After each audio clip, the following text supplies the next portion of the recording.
Batman Arkham Collection, aka the Batman Arkham Trilogy, has been highly anticipated for the Nintendo Switch.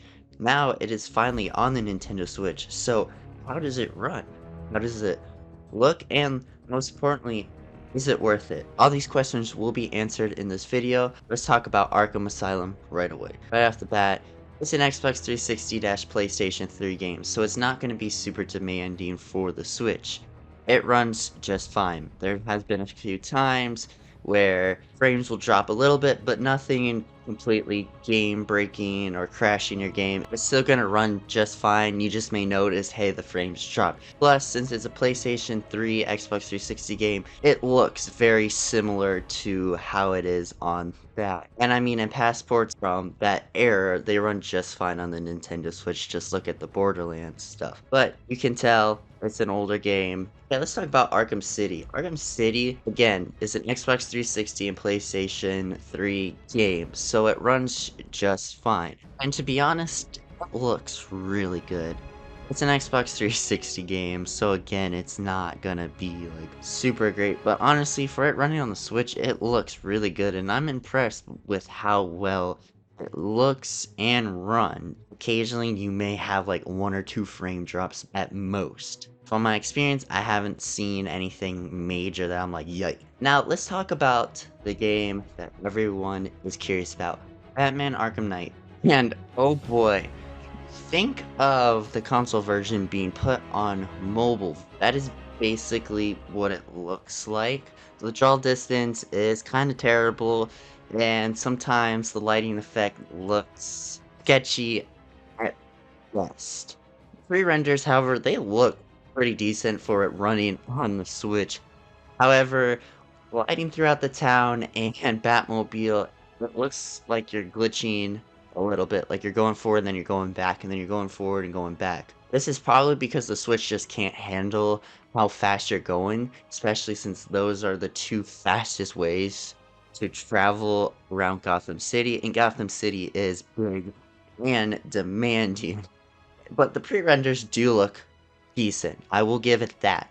Hopefully down the line, some updates come out to make it look smoother and at least run at steady frames per second. And I mean, the details have been put down massively. Like the Batman sign logo, it doesn't even look at HD. You can see like the squares. That's what we're talking here. Hence why I said take the console version and put it on mobile. Honestly, I can't really recommend this one for you. I mean, gliding throughout the city and the Batmobile, you can tell that it just can't handle it at the moment. Down the line, it may be able to, but at the current state, it is not. And hopefully down the line it does, and if you're watching this in the future and it is, I'm glad. But at the moment of recording, it is not handling it. Fight sequences and on the ground, it seems to be doing fine. It's really just traveling around the city seems to be the main issue, and that's one of the main mechanics of the game. So if that was smoothed out, definitely Arkham Knight would be, I mean, pretty solid for the Switch, especially for the Switch, but it just looks like it's been ported to a mobile version on your phone that just can't handle it. And that's a big issue. The DLC, yeah, it still has the issue of it. You can tell it is running on the Switch. And I know Arkham Knight is a high demanding game, and you can tell that it just looks amazing even now in 2023.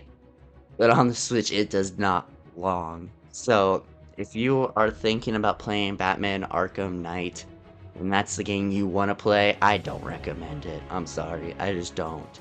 If you're interested in the 2 other games and you want to wait to see if it gets better, I would try to buy it at a sale, because the first 2 just seem to be running just fine. I mean, they're not demanding games. Arkham Knight is just killing.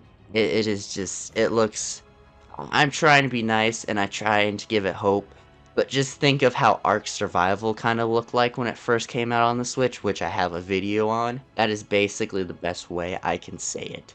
So in terms of the whole deal of Batman Arkham Asylum, City, and Knight, I can't really recommend it due to the state of Arkham Knight. if you're interested in the first 2 games and not Knight. If you're willing to spend $60, then go ahead.